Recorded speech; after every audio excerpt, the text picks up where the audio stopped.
All right, so I did go up and fly today. There was quite a bit of action today, actually. I wasn't expecting that. So we have some work over in the Timberwolf area.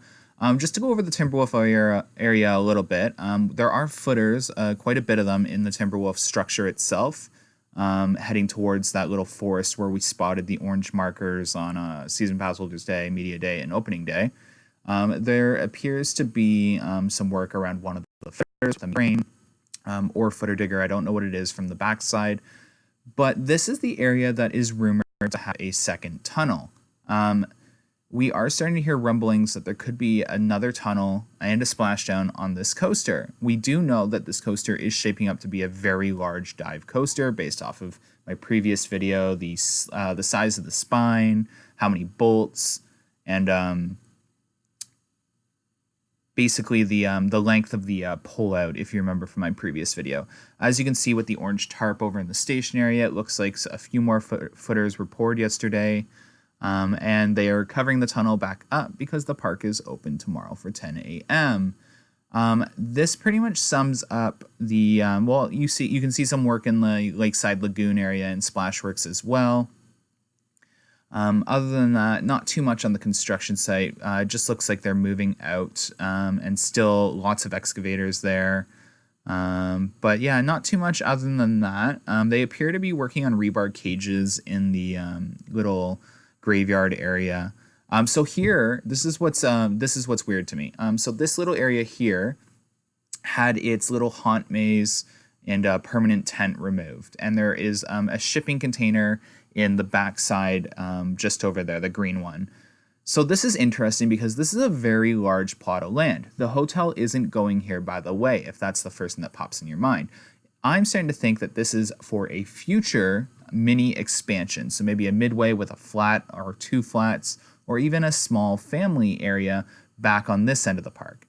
Now, here is where this view is going to change significantly come 2019. So here you get a really nice view. You have Behemoth, you have Windseeker, you have Vortex, and Timberwolf Falls. I have a feeling this area is going to look absolutely stunning in 2019. It already looks stunning. Now imagine a nice, tall B&M dive coaster. The color scheme too blends in with the area really well. So that's super exciting. Vortex was operating super smooth, extremely smooth. It felt like almost like a whole new ride. I don't know what they did, but it felt like they did something. The trains look absolutely stunning, as you can see in this 4K footage. Absolutely stunning. Love the work done to it. It's still got the silver base, looks nice, and I have a feeling it's meant to blend in with the new attraction in 2019.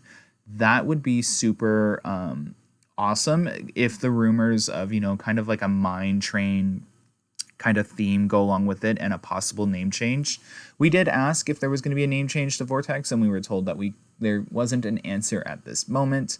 So here is a zoomed in shot of the construction site. As you can tell, it is very large and there are a lot of footers done. You get a close-up of the tunnel. The tunnel is very long. It doesn't look like it on my drone footage, but in person it's very long. Now, outside of the tunnel on my side of the grass hill that I'm currently on, you can see 3 footers. You have 1 footer on the exit of the tunnel that's going to connect to the piece coming up like you see on Valraven, and then you have 2 spread out footers. These footers are covered by flower pots right now, A, for safety because there's sharp metal on them and cement and you don't want someone tripping and cutting themselves, and aesthetic reasons. The 2 footers that are spread out a little higher up next to my left in this footage are obviously for either an Imolen loop or a dive loop, I'm guessing, that'll head back towards Timberwolf. This is the layout that I'm predicting so far. So you'll dive into the tunnel and you'll exit, you'll Imolen loop or dive loop out, head over Vortex right there, and head towards Timberwolf Falls. That is very impressive. This ride, by the looks of it, has a lot of interaction with its surroundings, the coaster Vortex and Timberwolf Falls. And then we're not too sure about the second half of the ride yet. It's almost impossible to predict that layout at this moment. But some really nice shots of the construction site. As you can see, they have made quick haste with this construction project, which is a bit weird considering coasters, especially Valraven, started about 7 to 6 months before opening. So it's very weird to see a coaster construction project like this, knowing especially now that it's a dive coaster, start pretty much 2 years in advance. The tunnel did take about 5 months to build, 4 to 5 months. Let's say 3 because most of it wasn't just the tunnel. But now that they're done the tunnel, the question is, what else do they have to work on and why are they still going? Now, the big question that arises when looking at this current area is, will the fireworks viewing area be impacted by this coaster? I do think we're going to lose some of the land to, the dive or Imolen Loop and then heading over to Vortex, but I don't think we're going to lose a lot of it. I think a lot of it's going to stay. As we know from the fireworks description on their website, fireworks are going to be launched from 11 different locations this year, which is really exciting and will probably help diverse the crowd out of this area. So we're going to get a closer look here. So here you can see what appears to be a super long trench being dug out that takes up about just over half of Skyrider's plot of land now. It's super long.